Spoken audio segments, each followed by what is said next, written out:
Well, hello everyone, and welcome to our webinar today, Better Together, HR and IT, collaborating to improve employee experience. I'm your host today, Claude Werder. I'm Senior VP of Research with Brandon Hall Group, as well as a Principal Analyst covering all areas of human capital management, including employee experience. And I'm delighted to be joined today by Dennis Perpetua of kyndryl. Dennis has over 25 years in the IT industry and is the Global Chief Technology Officer for kyndryl's digital workplace services, which focuses on improving employee and customer experiences. He holds a master's degree in computer science and information technology. His background includes a focus on architectural principles and methods, enterprise scale automation and tooling, web development, systems management, virtualization, data center relocation, and AI. But I'm here to tell you, though, that Dennis is way cooler and much more tuned into the needs of HR and the employee experience than that background suggests. Welcome, Dennis. Thanks so much for having me. I'm looking forward to the conversation. Yeah, me too. So let's go over a few things first. First and foremost, I want to thank our webinar sponsor, kyndryl, today. They're the world's largest IT infrastructure services provider, serving thousands of enterprise customers in more than 60 countries. The company designs, builds, manages, and modernizes the complex, mission-critical information systems that the world depends on every day.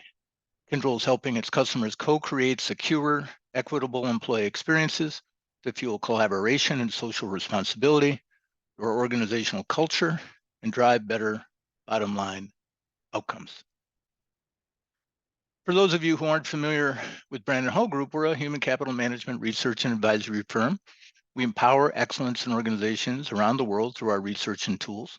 We have 6 practice areas, all in the HR realm, including learning and development, talent management, and leadership development. A quick mention that we currently have several certification programs open for enrollment, including our certified learning strategist, certified HR strategist, and several other programs. Visit certification.brandonhall.com to learn more about how to earn that designation. Your participation in Brandon Hall Group's research surveys is one of the most crucial components of our insights and thought leadership. So if you have a few minutes to spare and see any topics here that you could take a survey for, that'd be great. As you can see, we have 2 open surveys. Our HCM Outlook 2024 survey, which helps frame our research for the coming year, is one of them. And then Developing Great Leaders, what's your recipe for success? Links will be available on our website, brandonhall.com. All participants receive a piece of complimentary research once the results are analyzed. And finally, a few logistics. To ask questions, please use the questions panel on your control bar. We will leave time at the end for questions. The webinar is being recorded, and we will share a link to the recording via email in roughly 24 hours. The chat is also open for today. We really encourage you to share your thoughts and experiences as we go along. I'll probably try to prompt you a couple times. Your feedback and perspective on what we present today and your own experiences will really make, I think, the webinar more valuable for everyone. So please join in on today's discussion, share your thoughts as we go through, or simply pop in, say hello, and let us know where you're joining from today. Okay, let's get to the content, and we start with some research, and then Dennis and I are kind of discuss a lot of different areas related to HR and IT collaboration on employee experience. So it's no secret improving employee experience has been a priority for employers for years, but the focus has tended to increase or decrease based on the economic climate and the availability of external talent with the skills to fill vacancies and achieve business goals. But really everything's changed, right, in the last few years. Talent attrition skyrocketed during the quote unquote Great Resignation. And even though that period is supposedly over, the threats of losing top talent remain excruciatingly high. This research study where you're seeing a slide from was conducted earlier this year, and it showed that 92% of organizations believe they are at high risk of losing top talent in the next 6 to 12 months. Obviously then, employee experience, or EX, as you'll hear us refer to it at times, becomes critically important as a foundation and driver of talent retention. So in fact, as our research study shows, you'll be seeing quite a bit of data from this study. It's called the How HR Collaborates on Employee Experience. 96% of organizations rate improving the employee experience as at least somewhat important. 70% say it's important or critical. So that makes it a big deal, right, Dennis? It does, and this is something that Kyndryl's really focused on, because ultimately what we see is the commoditization of IT and the opportunity to use the improved employee experience to drive those business outcomes. So the correlation there between employee experiences and business outcomes is really shifting the purpose IT has and the goals and the outcomes that they're able to produce. Yeah, I think technology to me is really a driver and enabler of employee experience. And I think most HR people know that, but it's not necessarily something that's always thought about all the time. So when HR people talk about employee experience, they generally think about things like culture, flexible work, growth opportunities like learning, career development, workplace culture, work-life balance, et cetera. So this slide shows the data we collected earlier this year about the top actions that HR plans to take to improve the employee experience. And they understand that technology is a great enabler of employee experience, but it's often maybe unspoken, often not top of mind. And the data on this slide shows that, right? That improving digital workplace to improve work experience is seen as a top priority by very few organizations, only about 25%. But technology impacts all of the employee experience that HR says they care most about. So digital tools are not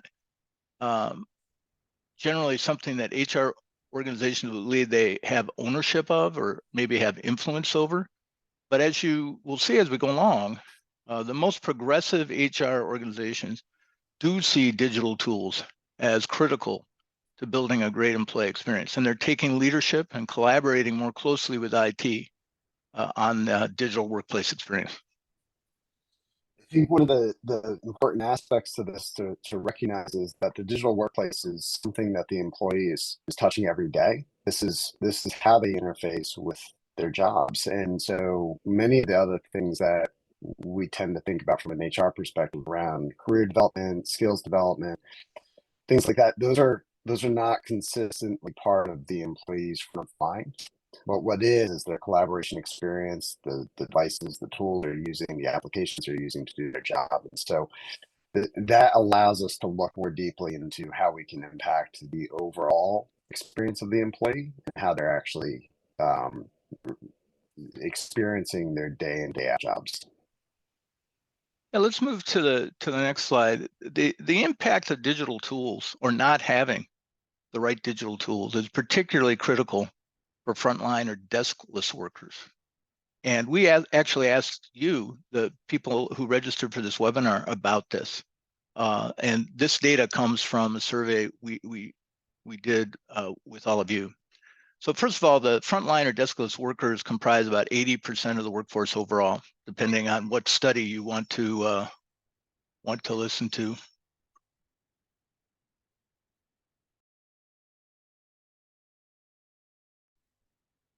Sorry about that. So for desk-bound workers and corporate workers, there's always been a priority for digital tools over the years, but some estimates say that about 2% of IT budgets go toward frontline workers. So for many of these workers, the intention is that they are interacting with their customers, especially in industries such as healthcare, retail, and banking, financial services. So without those tools, they really can't do it right. And when deskless workers are not interacting with customers, like those maybe on the manufacturing floor, they still need tools to communicate, learn, get information about their work, and ask the registrants, and many different things. So this is what you told us, that only 36% of you who took the survey said that the quality of the employee experience for frontline workers is excellent or very good. Sorry. And then the quality of the digital tools for frontline workers, only 29% said that it was good. or sorry, very good or excellent. So that's not what we want to see, obviously. Dennis, thoughts? Yeah, I think when you start to look at this, there's so many elements to this that are important and relevant because the quality of digital tools for the frontline worker is really either directly engaged with your customers or they're producing products that are ultimately going to your customers. And so improving their technology is really important to be able to make sure that they're able to engage with the quality and um, the representation of your brand in the best way possible. So this aspect, and we're going to talk a little bit more about some of the advances and the influencers around the consumer experience, how that drives some of these expectations um, in subsequent slides. But the what's possible to be able to enable your employees to be productive and successful in their interactions with your customers has really changed over the last 6 to 7 years. Yeah, so this might be a good time to ask some of you to maybe let us know what some of your experiences are with digital technologies, particularly for frontline workers, but overall in terms of what you're trying to do differently, how you're trying to embrace digital uh, tools in order to drive the employee experience. The thing I always think of is imagining the disconnect that many deskless workers, or really any type of workers where tech is in the workplace, but not maybe at the level it should be, where these workers feel this transition every day from they've got this great digital experience in their personal life. They shop on their phone, they text, they view videos, they do social media, they do all these things, and then they enter work, and it's like this vacuum chamber. Everything changes. And for some companies that aren't in on digital tools and doing everything they can to create this great network for employees, it's like they're going back 5 years in time, and that can have a real impact on employee experience. So what we're seeing in our research, though, and would love to again understand what's going on in your organization, is the most progressive organizations that we're working with and the people we interviewed for our research. And these slides from this research, we're going to be publishing a report very soon. The most progressive organizations believe that digital workplace tools are a critical foundation to the employee experience. So one example is Baker Hughes, which is an energy technology company. And Deanna Jones, who's essentially their CHRO, told us that when you think of a company branded around energy tech, like Baker Hughes, employee experience around technology is important, and it's important that everyone who works for us knows it's important. Tech needs to be easy, speedy, and useful with a great human interface. And another example, I didn't do a slide on it, but we talked to a big carpet manufacturer who didn't have any digital tools in their factories. And so they made a pledge and worked with their IT department that they were going to improve mobile device access in their plants. And that's largely been successful because of the work they've done with IT. And now they're putting other apps in place, such as digital messaging, to allow plant workers to know about possible power outages, for instance, or severe weather that may impact production or staff scheduling. And so when we talked to them, which was a few months ago, they've gone from 0 to 70% of their plants and distribution centers that have digital messaging now, from 0 just 18 months ago. And they said, I talked to them a few weeks ago, and they're pretty sure they're going to be close to 100% by year's end. So moving on. So one of the things that's really important, as I kind of mentioned on that slide, is that collaboration between HR and IT on digital workplace technologies aimed at improving employee experience. So this slide shows, we asked people what the level of collaboration is in their organizations. This was a survey of right around 300 HR organizations. And 47% said it was strong or excellent. It's not necessarily bad. 41% said it was fair. Very few said it was somewhat weak or poor. But given the importance of employee experience and the role that technology plays every day in everything that we touch in the workplace, I think we'd love to see that get stronger.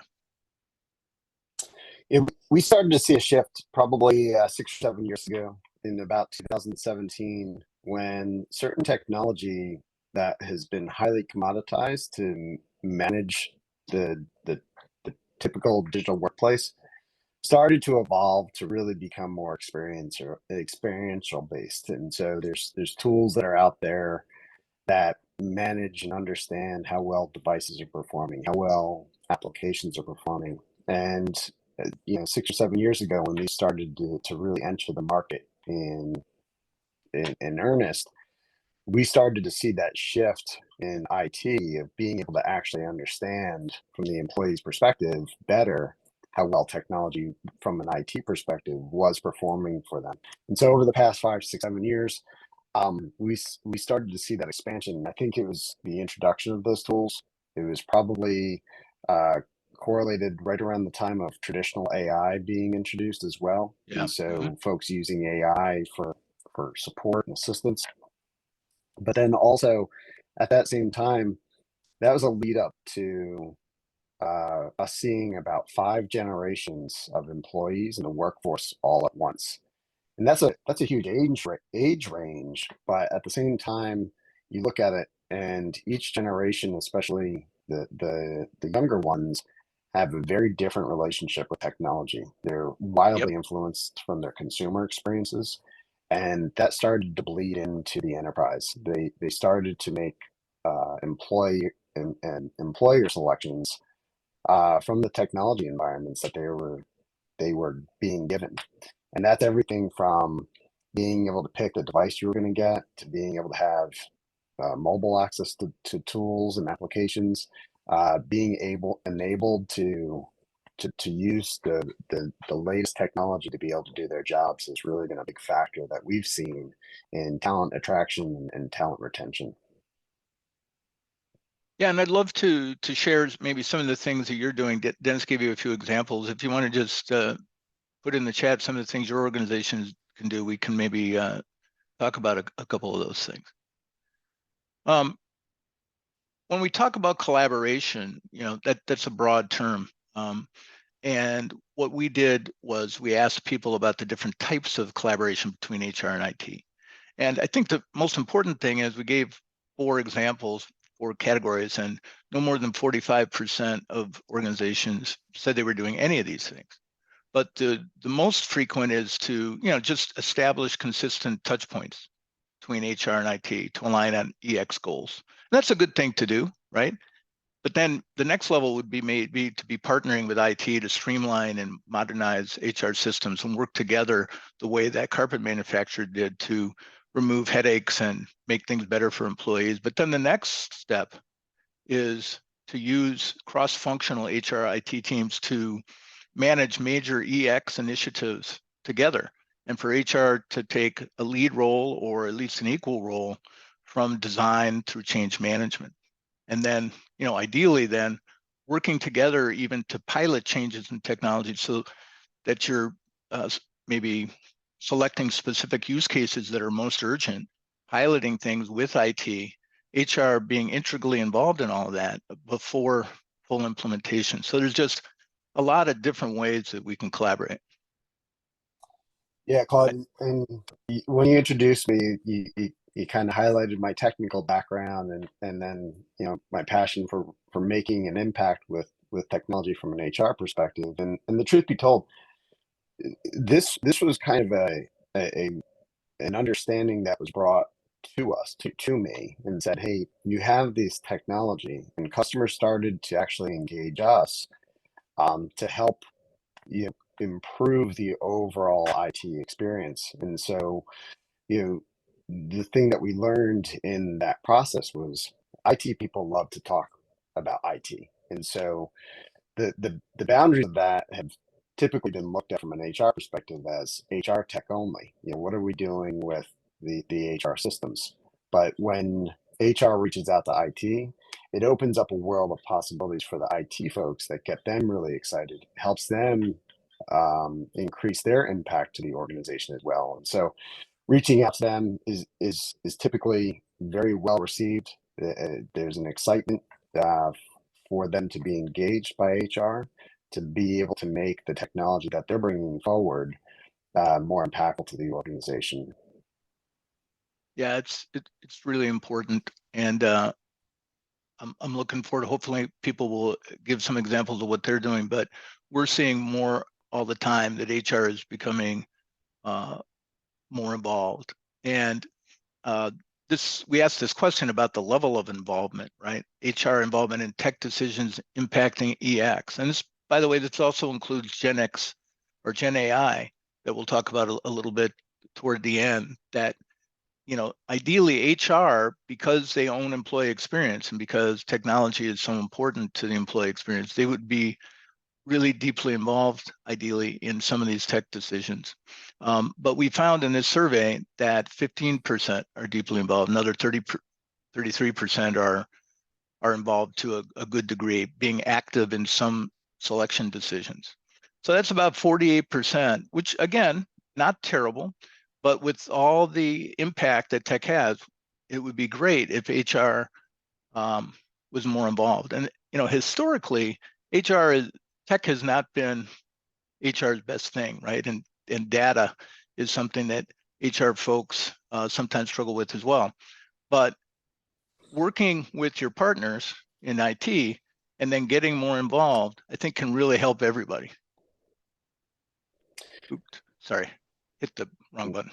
Oh, go ahead, Dennis. No, I was going to say, it's important to also look at, a deep involvement as well, because as I mentioned on the previous slide, we tend to look at the HR IT relationship being around HR technology. But if we go back to the employee experience, if we go back to enabling the frontline worker to do their job more effectively, HR has access to some really important data that, when correlated with IT data, gives us a deeper set of insights. So as an example, we tend to look to HR for our engagement surveys, for our employee sentiment, for the different elements of their job satisfaction. And so when you correlate that effectively to their IT environment, the tools are given to do their job, you can get some really deep insights. And some of the things that you can then start to see is, do they have the tools to do their job? Do they need a more effective network for certain circumstances? Do they need to have better collaboration tools? The things that I get really excited about personally is understanding things around accessibility, and are the tools made accessible Yep. to a wide variety of employees. Those are insights that you start to get through HR, but you can really take action on with the IT teams. Absolutely, through teams, and then of course the use of data is really important as well. And HR has historically had a heavy reliance when they look to understand employee experience on engagement surveys, maybe done once a year, twice a year. Those can be effective, but there are also a lot of other types of data. This graph shows that engagement surveys are far and away used most often to gain data related to employee experience. But there's a lot of other data. There's customer data, there's productivity data, and then there's also types of data that IT is integrally involved in that a lot of HR people really haven't heard of or not really very familiar with, but can be really helpful. We're going to talk about a couple of them. One is experience level agreements, or XLAs, which about 29% of organizations in our survey said they were familiar with or used. And then digital experience management information or metrics, including adoption rates, can be really helpful. But only about 20% of the people in our research said they were using them. So we'd like to get into that a little bit more. And Dennis, maybe you're the expert, maybe explain to people a little bit more what this is and why it's valuable. Yeah, thanks for that. The thing with XLAs, and I mentioned this has started really in earnest 5-6 years ago with the experience level tools that have been made available to us. The thing with XLAs is often they're confused with SLAs, and we don't really talk about SLAs a ton from an HR or employee satisfaction or employee experience perspective. But that's the typical way that IT has been measured. XLAs differ because what it does is it really allows us to correlate both the employee engagement surveys, the employee sentiment, with quantifiable data that's coming back from the applications, the systems, and the employee experience. And so the shift here is it goes from measuring typical timeframes and et cetera from an SLA perspective to really being able to tie the services that are being delivered to business outcomes. And if we move on to the next slide, the reason why I think that's important and relevant, particularly from an HR perspective, is we tend to look at XLAs, or the market tends to look at XLAs at a somewhat superficial level. How's the service being experienced? But when we start to break it down into more granular KPIs, or what we like to call XPIs, experience performance indicators, it allows us to actually pull in data from those employee sentiment or employee engagement surveys. It allows us to identify telemetry coming from the applications and the devices that allow us to really make sure that we understand where employee experience is degraded, where points of friction are being introduced, and then drill in and prioritize ways to fix those things together.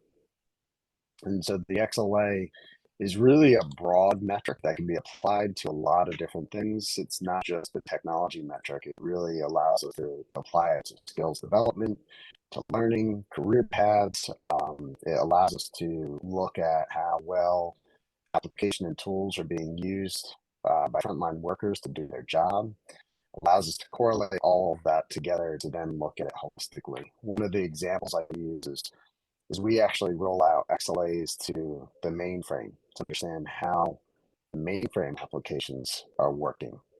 And the reason why I use that very geeky or technical example is to say, if we can apply experience level metric to a mainframe computer, we can really apply it to anything, particularly with many of the areas that HR cares about, which is the employee's wellness, their learning paths and career paths, and all of the things that go into them being able to do their jobs to drive the business outcomes that they're expected to create.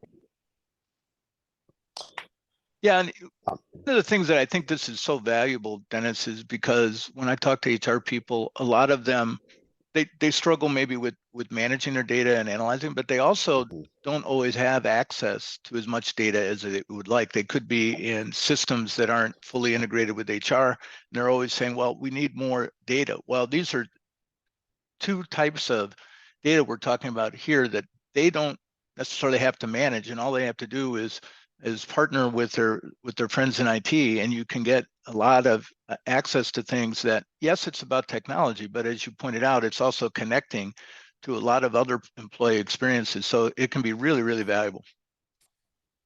Yeah, and that correlation of data is really important. And actually, if we move to the next slide, one of the things that I run into a lot, and I see customers do this often, is they'll do an employee engagement survey and they'll get back, feedback. It could be a wide variety of things. Typically, we get back a question of a survey that says, "What's your workplace? What's your digital workplace? What's your satisfaction with your digital workplace?" It could be devices, your collaboration tools, etc. And it's usually thumbs up or thumbs down. It has some level of feedback, but it's not quantifiable. And the fact that we just kind of know what the sentiment is around it, but still leaves us kind of shooting in the dark as to what could be really done to improve that. That becomes especially relevant when you look at the frontline worker. What is it about the frontline workers' IT experience that's not allowing them to do their job the best they can? The slide that we're looking at is an example of how those XPIs, or the performance indicators, get correlated up into that XLA. And the intention here is when we start to correlate the data that we find in HR with the data that we have coming back from IT, we can make some correlations to say when we get various scores back on an engagement survey, we can look at this and then drill in and understand exactly what might be happening at the time when the collaboration experience, as an example, is degraded. In this situation, you can see that there's a bunch of teams impacts that were causing the overall XLA to become degraded over a period of time. So the bringing those data points together does really, in working with IT, allows us to do two things. One is gives us metrics that can be correlated with engagement surveys to really be able to take action and prioritize things. But it also allows us to work with IT to manipulate and handle some of those large data sets. I think you've got some other examples here too, right? We do. And ultimately what we start to see when we start to look at the XLAs is great. We have an XLA, we have an understanding of how well the employee is experiencing the digital workplace. But then how do we actually go about it? And these are a couple of examples of ways we could start to drive outcomes based off of the employee sentiment and the IT environment that they have access to. This is a medical company that medical technology company we work with. They had a 23 application manual onboarding process for employees. It was onerous. It took a lot of folks' involvement, a lot of various teams. It was manual. It was not smooth, and ultimately, that's your first impression to your new employee. And so we were able to automate that end to end across all 23 applications and make it much smoother. And the piece here is there's the benefits, and to be honest, in retrospect, you know, and when you look at the savings, it's not a huge amount, but that's the actual savings just in the time. There's a lot of soft savings that comes along with this as well, and enabling the employee to get up to speed more quickly.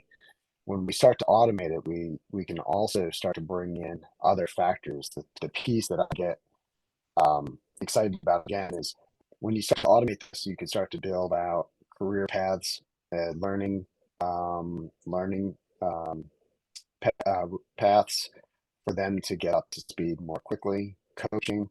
And one of the things that really stuck out to me when we started to go down this path was a statistic from Brandon Hall, which is that organizations with strong onboarding processes improve new hire retention by about 82% and increase their productivity by 70%.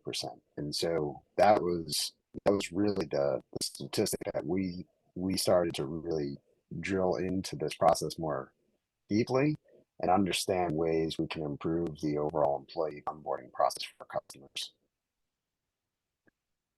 Yeah, to that point of the statistics, I mean, I hear horror stories all the time from L&D people in particular about, you know, their administrative onboarding being so clunky and people are coming out of it just, you know, really teed off, right? They're just not in a good place, and they're trying to get them now to learn more about the organization and maybe start doing assessments on their skills and trying to buddy them up with people for further orientation and onboarding, and they feel like they're already operating in a deficit. So that's definitely, these are the things that are so important. They may seem kind of technical and not all that interesting, but it really gets to the core of what we're trying to do in HR is make things as easy as possible for people to engage with the organization. I think one point I just wanted to add is, you know, we've seen this, the importance of this increase so much more with hybrid work over the past 4 or 5 years. Because when an employee joins, you know, they're trying to navigate without actually having face-to-face experiences with folks on a day-to-day basis. And one of the things that we identified that we can augment this process with, and some of the feedback we get both inside kyndryl, both and with our customers, is how do I know who to go to talk to about certain things? How do I get access to the resources I need? How do I become part of the corporate culture? And so this to me is one of the things that really drives, you know, some corporate pride in terms of making employees, new employees, feel as though they're a valued member of the corporation. That's what it's all about. I think you have another example here too. Yeah, this is also an exciting one. Yeah, one of the things. So I have a past experience as a firefighter, and I used to work a lot with lensmen, folks that are going out after storms or during fires to manage the power lines. And these are folks that are working long hours, um, really dangerous situations. Oftentimes, high voltage power lines bounce around on the road, and they're pulling up with a truck. Typically, they have 3 or 4 devices hanging off of their belt to support all the applications that they have. And as I mentioned, long hours and weird hours. And so we worked with an energy company that was trying to roll out some tools and technology around wellness for them, making sure that they're taking breaks, that they were doing um, physical activities that would improve their job performance, like stretching, yoga, mindfulness, a lot of Mm-hmm. the things that are going into the employee's well-being. But it wasn't being adopted.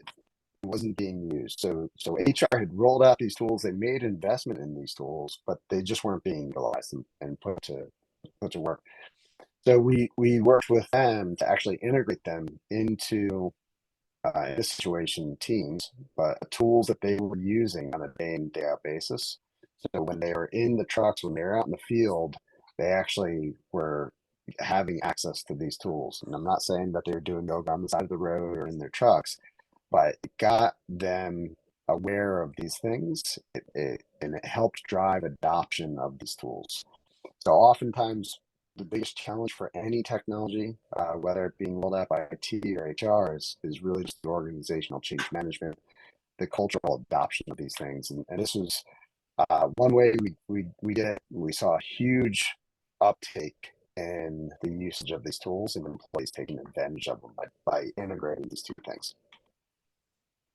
Yeah, I love this example. All the examples are great. I love this one in particular because wellness and well-being is becoming one of the biggest drivers of employee experience. And we have a survey out in the field now, HCM Outlook, where we're asking people what are the most important programs that you're going to be introducing or improving.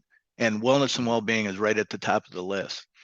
But the pressure that HR organizations get from these programs from business leaders sometimes is, okay, it's great that we're offering it, but prove to me that this is actually moving the needle on how well people are, how safe people feel, how maybe financially well off they are if we're giving them financial wellness information.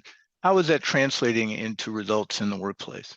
And being able to use the technology to just introduce these tools better. It gives the HR team a better chance to gain adoption of these programs that are so near and dear to everyone's heart, and also produce data that can be really important for telling a success story. Yeah, and I don't want to cast the XLA that we talked about earlier as kind of like a panacea statistic, but when you start to look at engagement surveys, you start to look at the integration of these tools into things like Teams, you could start to actually track usage. You could start to see it, and then when you pair that with engagement survey data, you could start to understand how the employees' sentiment about these things is, and get better results as to how effective they are. Yeah, I agree. This is a really cool example. So we'll move on now. We wanted to leave you over the next few minutes with what we call in calls to action, and just we've given you a lot of information, a lot of different things to think about, but maybe some things to take away. And the first one is, and it may seem obvious, but we know from our data that not all organizations do this, is really embrace technology as a driver, a really important driver of elevated employee experience. in workplace environments that are largely hybrid or remote now, technology or lack of technology in some cases impact almost every experience an employee has every day. You're dealing with basic connectivity issues, like on a manufacturing floor, like the carpet manufacturer, they didn't have any connectivity until 18 months ago, or bandwidth issues, or email, real basic things, or calendars. But it can also lead to, help with communication across the enterprise, collaboration, scheduling, messaging. I mean, you name it. We could go on and on and on.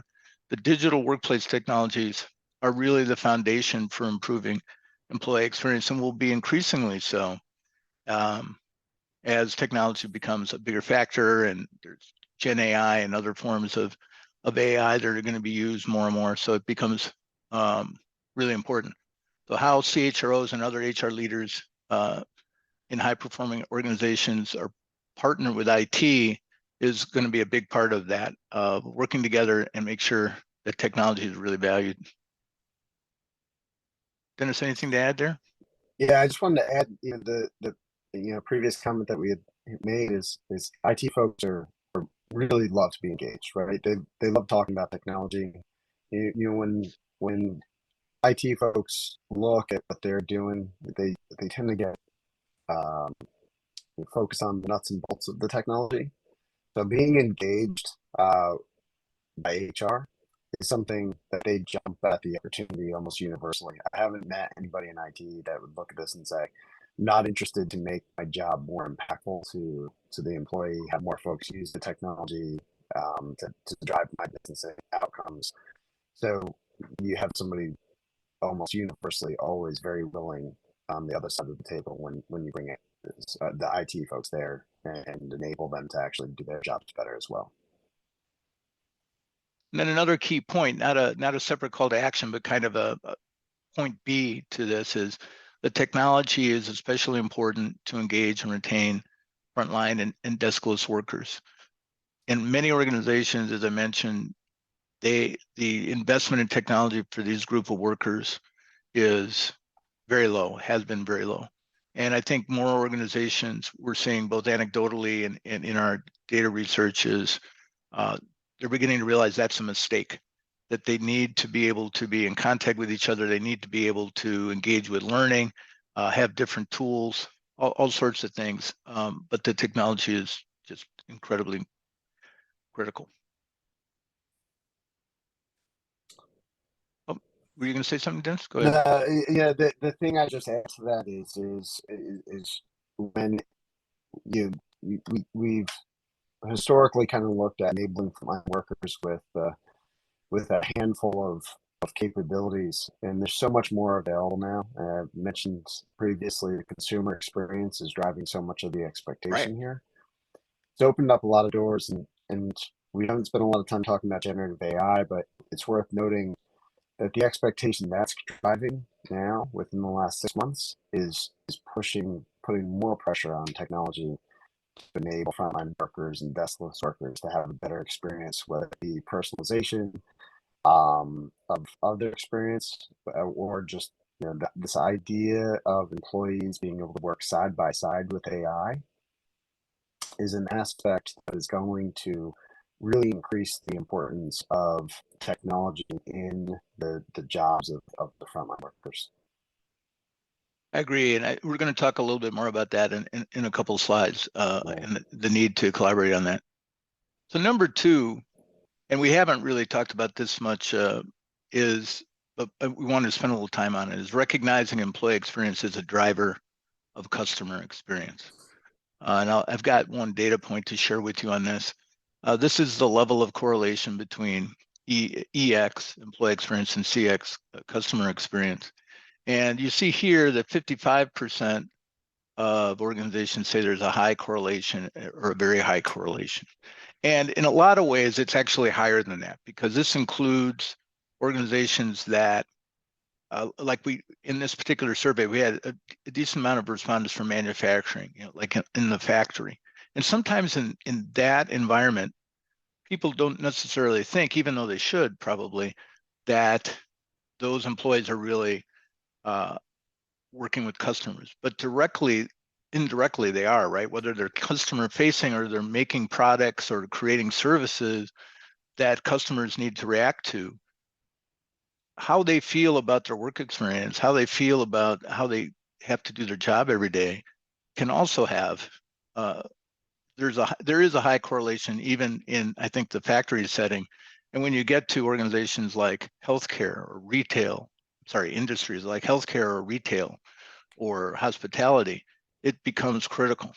Um, so the, this correlation between EX and CX, and remembering that everything you do around employee experience is going to have impact on customers as well, is something that I think needs to be top of mind if it isn't already. Claude, I think this goes back to one of your comments around the wellness, right? Is there's a lot of pressure. Wellness is at the top of everybody's list, but there's pressure Right. to identify what the impact of that is, and this is an example of that. When you start to look at when you start to work with IT, and we start to see HR and IT and HR driving IT in many cases, you start to identify ways to correlate the data between the EX and the CX. How do you actually drive those business outcomes? There's very few companies that I've met that are capable of doing that, but the data does exist. And in order to achieve that, really, the HR IT partnership is critical. Agreed. So I wanted to drop in one quote from uh, our research. Olacia Acevedo is the Chief People Officer of Admin Health. So this is a healthcare organization, which, as I mentioned, they're dealing with patients all the time. And she said, we have data that suggests a direct correlation between employee experience and customer experience. Consumer experience, which drives our customer satisfaction, determines the likelihood of recommendations and referrals. And she goes on to say that they didn't have a good employee experience during the pandemic, obviously, and that led to not as good customer or patient experiences. And so they had more turnout. They had other repercussions, and now they're turning that around. But it's taken them a long time to turn it around because of the experiences that they had. So it's real, right? It's real. Number three, uh, partner with IT to help you solve your challenges. So we've talked about this a few times. Dennis, any further insights on this one? It just Yeah, I'd just say one thing, which is this is something that the HR aspect and the IT aspect, particularly when you correlate that with frontline workers, is something that we all are able to kind of relate to in our consumer lives. So when you think about this and you're out, at a doctor's appointment, or if you're um, working with a retail employee, how is the experience that they're able to deliver to you, and how does that depend on IT? And then ultimately start to see a bunch of different ways where that can be improved. yeah, I just can't stress this enough, and I don't want to belabor the point too much, but I talked to an organization just this morning, and they wanted to know how they could do a better job with employee experience and how they could start um, doing more with Gen AI and educating their teams about Gen AI. And they said they were frustrated because they don't really know much about Gen AI, but they feel like they need to take the lead. And I said, well, what have you reached out to your IT people? And they're all over this. Can they help you?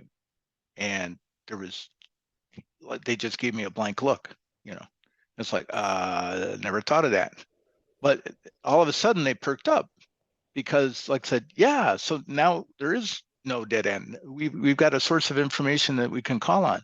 So many of you may already have good relationships with IT, but I know for a fact that many also don't. And it can open up a whole new world of possibilities of connecting you with data and information and insights on things that aren't necessarily your core competency. And at the same time, you can share a lot of information with IT that can give them insights into what employees need that they can then use to maybe come up with better technology solutions to drive the employee experience.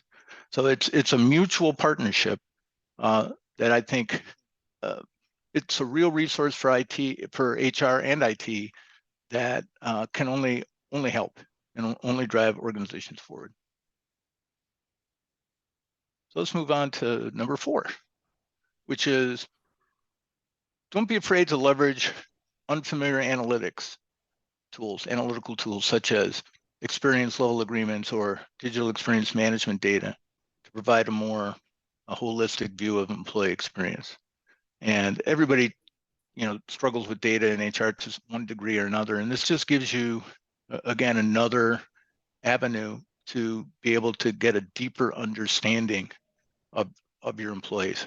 We did a survey earlier in the year. We asked them to rate how well they understood what their employees were experiencing. And it was on a scale of 1 to 5. 4 and 5 was, good or excellent. Only 29% said they had a good idea. So we need insights. We need data. This is another source of data that can shed a much different lens on what you're dealing with. Yeah, Claude, I just add, XLAs, if you're not familiar with them, the most successful implementations that I've been involved with with XLAs has had HR not just at the table, but a driver of them, because ultimately it means that the data coming back is actionable to improve Right.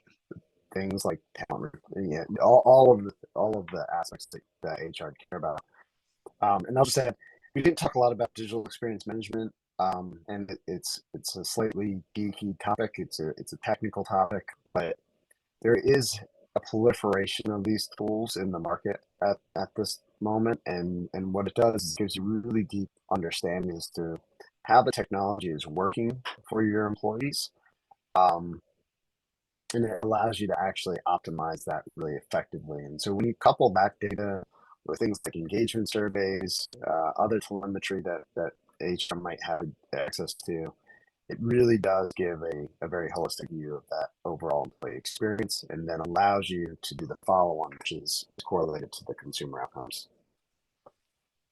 So we've got about 7 minutes left, and we've got one more call to action. Then we're going to have some time for questions. So if anybody has questions, if you haven't put them in the in the open questions queue in the platform, please do so, and we'll try to get to as many as we can. Number 5 is we've touched on Gen AI strategy just very, very briefly, but we wanted to touch on it about seizing the future in play, HR playing a lead role in shaping your organization's Gen AI strategy. And why do I say that? I say that because for a couple of reasons related to our research. And one is that HR has taken a very wait and see attitude on Gen AI. And a lot of companies have, right? There's a lot more talk about how great it is than organizations that are actually using it. There was some new research came out this week, but I have no doubt, and I don't think many people have any doubt, that AI, and particularly Gen AI, is going to have a huge impact on the workforce and the workplace. HR in this survey, only 23% saw it as having a positive impact. Another 31% said it's going to have no substantive impact. In a survey that's out in the field now, it's not complete. Those numbers have come up. So right here, it's 54% saying, I'm sorry, 23% that says positive impact. Those numbers are up to about 36%, so significantly better. And I think that's going to continue to rise. So the reason that's important is as HR becomes educated and they be able to see the impact, they've got to be able to take action. In the past, HR hasn't always been the leaders when it comes to technology. This is an opportunity that Gen AI may reinvent not only what happens in HR, but across the workforce. And so it's really important to be involved in educating yourself and then also having an involvement in shaping the organization's strategy. So 26% of folks said they were not at all involved in shaping their Gen AI strategy. But on the good side, about 55% said they are actively involved or somewhat involved. And that's a good sign. And I think we just need to continue that trend of getting more involved in understanding Gen AI, identifying use cases in the organization, and playing a leadership role. Dennis, what's your view? as we wrap up here? Yeah, this is really important. There's a lot of dimensions to this as well, that uh, drive the importance of HR being involved with this, whether it be how employees are going to interact with HR. That's a huge factor in terms of, you know, there tends to be a lot of fear out there around generative AI as for job replacement, things like that. So HR helping shape that strategy is imperative, and also defining, things around privacy information, how that's being used, how some of these things are being implemented into the workplace, all really have a strong dependency on HR. So, um, and then the other piece is how much of this is also being driven from the consumer experience. We all have access Right. to use this in our day in day out lives. That's also going to shape your employees' expectations around how it's being implemented in the organization as well. Great. Well, we've got about 3 minutes left. We can, I think, tackle a couple of questions. We have one from Lance on what type of solution do you recommend to monitor the EX journey as employees work with the applications they need to do their job? So we talked a little bit about digital experience management, and that is very specifically on employees' devices. But then when you start to look more broadly out into what the consumer experience is and how you correlate those two things, you could then start to take data that you see through the IT infrastructure and correlate that to data that you're seeing through your customer interfaces, like your websites, your contact center, um, product information and SAP information. So there's tools like Realm that complement them really nicely, really user monitoring. Those are really effective at being able to then look at how your IT infrastructure that is customer or consumer facing is able to how that's being experienced. And so there's a handful of tools out there that enable that visibility very clearly. Those are usually owned by IT, and that's another data set where HR would really have a deep understanding as to how well that technology infrastructure is working for your employees. Okay, we have another question. Let's try to get to one more. We'll have to have a pretty brief answer, but this comes from Robert, who says adoption of technology can often be a barrier to efficiency and effectiveness. What do you recommend that a company do to convince employees that the digital transformation is meant to help, not monitor or big brother them? Yeah, that's a really good point. We run into that question a lot, especially globally. I think the key is to make sure that you actually are communicating how you intend to improve their overall experience and what the incentive is for them to adopt it. Since we're short on time, I think the key is to make sure that you're forecasting what things you're trying to actually improve. Oftentimes, those can be very easy. It could be um, ways to improve the applications, new applications that can be rolled out. When you start to actually tie those back, it's really valuable. The other thing I just mentioned is to pull in user journey mapping, and we didn't talk about this at all. But when you can correlate it to understanding what the employee's journey is, and with technology, and how the data will actually change that journey, that's a really easy way to illustrate how that will improve things and get adoption.